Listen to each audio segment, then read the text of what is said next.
system, and this is destroying our economy and society. You're listening to the Corbett Report.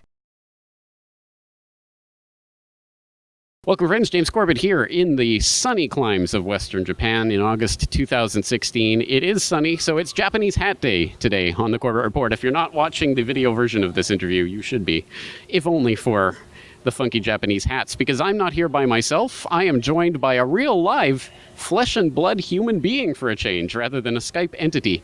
Today we're talking to Ken Shishido. Ken. Hi, thank you for having me on, James. It's great to have you on, and it's great to have you on because if you're watching the Corbett Report, I'd like to think it's because you don't just want to hear people talk about problems, you want to hear about solutions. And, well, we're going to talk about one solution in the monetary realm today. We're going to be talking about the subject of this t-shirt. I'm sure many in the audience will recognize the Bitcoin symbol, but let's talk a little bit about Bitcoin and Tokyo Bitcoin. Ken Shishido is the founder of the Tokyo Bitcoin meetup? Organizer for Tokyo Bitcoin meetup group, and I have we just had the 200th meetup, which is the longest streak of meetups in the world. And it's a weekly meetup, is that right? Meetup. We originally founded by one and only Roger Ver, Bitcoin evangelist. He's based in Tokyo and was founded July 2011, which is second oldest meetup group after Silicon Valley group. Second oldest meetup group ever, or Bitcoin meetup group? Second oldest Bitcoin meetup group, right.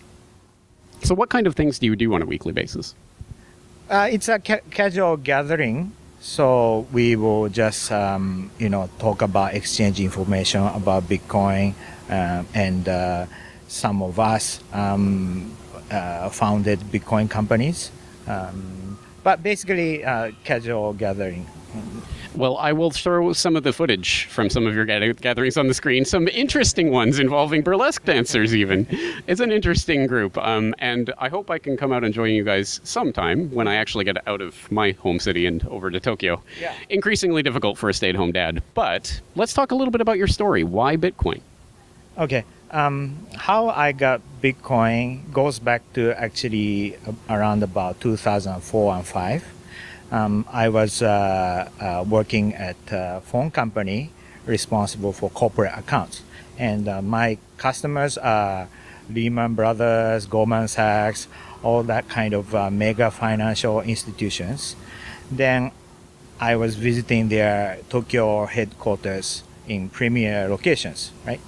Now, at that time, I started wondering how come this wealth is so flowing into financial institutions like them, where they don't actually produce anything, they don't create anything, and yet their CEO makes like 100 times more than Toyota CEO. So I started studying about monetary history and following Robert Kiyosaki, Mike Maloney, Jim Rogers, thinking about what money is. Then at the same time start learning Austrian economics, that kind of things.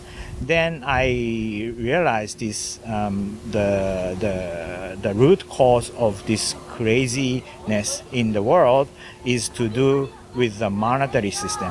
Money itself doesn't have a value, right? But it's like a blood. So today we have a cancer in our blood system, and this is destroying our economy and society. So that kind of background. Then I started following Trace Mayer, Jeff Berwick. As some of you know, you know that some of the very early Bitcoin adapters come from what we call as gold camp or silver camp, the honest money camp, right? So I started buying some physical gold and silver. Then I came to, some of us came to learn about Bitcoin. in 2011. Then I met Roger Ver, I think in early 2014, and Roger is traveling around the world by then, so I took over domestic group activity from 2014. So that is how I got into Bitcoin. But before that, in 2012, I tried to run for a lower house Congress, advocating sound money, then representing either District 3 Hiroshima or District 5 Tokyo, representing those areas. But then I pitched the sound money, importance of sound money to the party leaders, but they didn't get it. So I didn't get the official nomination. So I thought that, changing things, making the world a better place from politics is not possible, right? So rather than that, Bitcoin is more fun, and there are things that are great things you can do with Bitcoin. So I started focusing on Bitcoin full time now. It's interesting. We all have to go through our political period and then grow up and realize, no, it's about things we can actually do for ourselves. Bitcoin being an example of that. So you brought some interesting things to show the audience today about monetary history. Why don't you talk us through what you've got in your little bag here? Okay. So one example, I carry this to Bitcoin meetups, and I show these silver coins. One is $1 silver coin, and one is 1 yen silver coin. They look almost identical. Why is that? Because it was equal weight and size in early 1900, when Japan started trading with Western powers. After Edo period, the shogun, the samurai period, in order to do the fair trade, the currency must be the same, right? A standard weight and measure. Right, standard way to measure it. So therefore, we made 1 yen equal to $1. And yeah, I imagine there are people in the audience who don't know what a silver dollar looks like or why it was called a silver dollar. But yes, an ounce of silver used to be $1, and an ounce of silver used to be 1 yen. Now, today, how much is 1 ounce of silver worth? It's around about $20. But this 1 yen, due to antique value of 1 yen silver, this is selling at 8,000 yen, which is about $8. So $80. Right. So if you were holding a 1 yen in 100 years ago, that would be worth 1/8,000th of what it is today. That's right. So that's 1/8,000th devaluation of the purchasing power, right? So it's kind of telling. It's very telling. And this is not the only example. You have some other examples of pieces of paper. These are actual coins which actually retain their value even after the devaluation. But there are some other things you've got in your bag of goodies. Yeah. So the other thing that your audience could be familiar is this is 1924 $20 gold coin, which is going for at around $1,500 today. Then I have early 1900 10 yen in gold, which is selling at around about $800 today. But with 10 yen, it's like 10 cents. You cannot buy anything with 10 yen, but with $800, you can. It's a lot more purchasing powers than 10 yen. So. Considerably more, yes. So once again, devaluation creates a situation where if you're holding on to these tokens given out by the government and just holding on to them, they're going to be very worthless in 30, 50, 100 years, whatever the time frame is on that devaluation. So, so gold and silver coins are good investments, or it holds the purchasing power for a long time. But when you look at Bitcoin, Satoshi said, quote, in his introduction of Bitcoin paper, Satoshi said, quote, the central bank must be trusted not to debase the currency, but the history of fiat currency is full of breaches of that trust. So this is end quote. So this is what Satoshi Nakamoto, Bitcoin creator, wrote in his introduction paper. So Bitcoin does have the similar property to silver and gold. Now, something that the audience might not realize is that you are an exceptionally, incredibly rich man, that you have $100 trillion. And in fact, you brought your $100 trillion to show us today, didn't you? What do you mean? $100? No. Don't you have a trillion? Yes. Yes. Show us what $100 trillion looks like. Here it is. So this is infamous Zimbabwe $100 trillion note. And I'm sure many of your audience are familiar. And actually the print quality is pretty good because it's printed by a German factory. For $100 trillion, I would expect a pretty nicely printed note. But not many people have seen is this $10 Zimbabwe silver coins.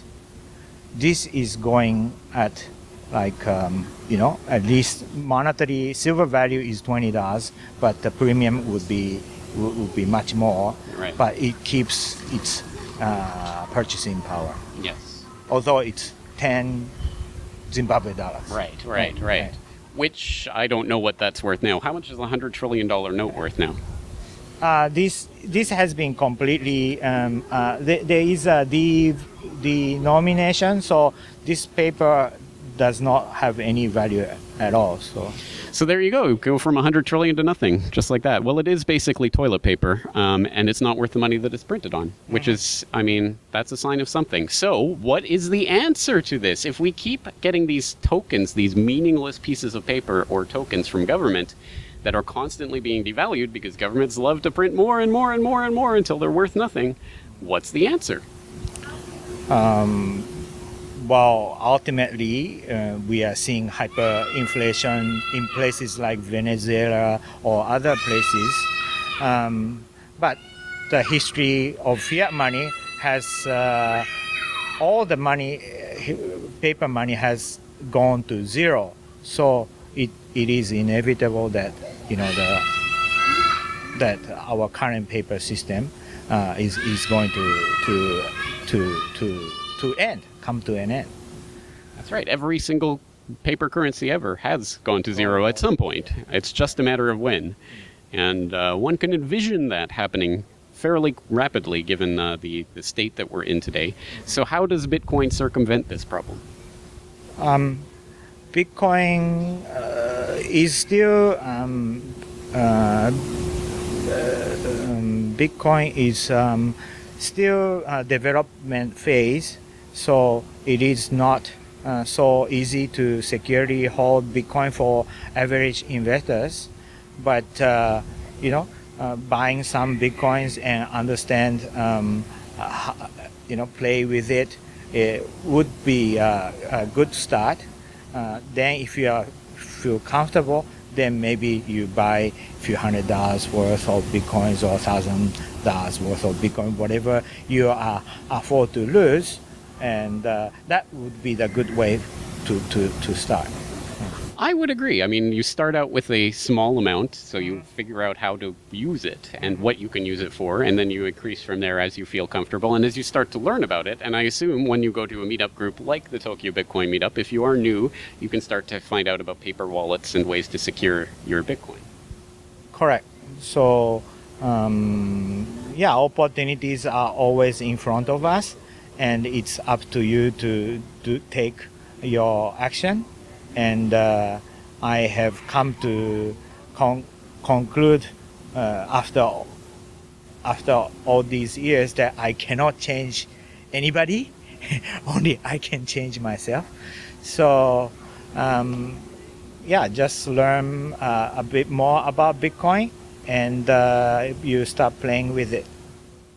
I think that's the point, and I certainly don't sit here saying this is the answer that everyone must get into and put their entire life savings in it, but I say it is an answer. It is a way forward, and it is something that people can be doing rather than twiddling their thumbs waiting for their paper money to turn into toilet paper. So a lot we could be talking about, a lot more to talk about, and there's a lot happening in Japan on the Bitcoin front, a lot of interesting work and people here, but just tell people again where they can go to find out more about Tokyo Bitcoin Meetup or Bitcoin in general. Okay. If you are in Tokyo, if you have the chance to come to Tokyo, search Tokyo Bitcoin Meetup group, then you will find our weekly meetup on Thursday nights. And how about for you personally? Do you have Twitter or ways people can connect? If you Ken Shishido at Twitter, and yeah, I don't have a website. All right, we'll leave it there. Of course, all the links will be in the show notes as always, so that you can find out more. And I think we're going to leave it there. The sun is probably going to burn me alive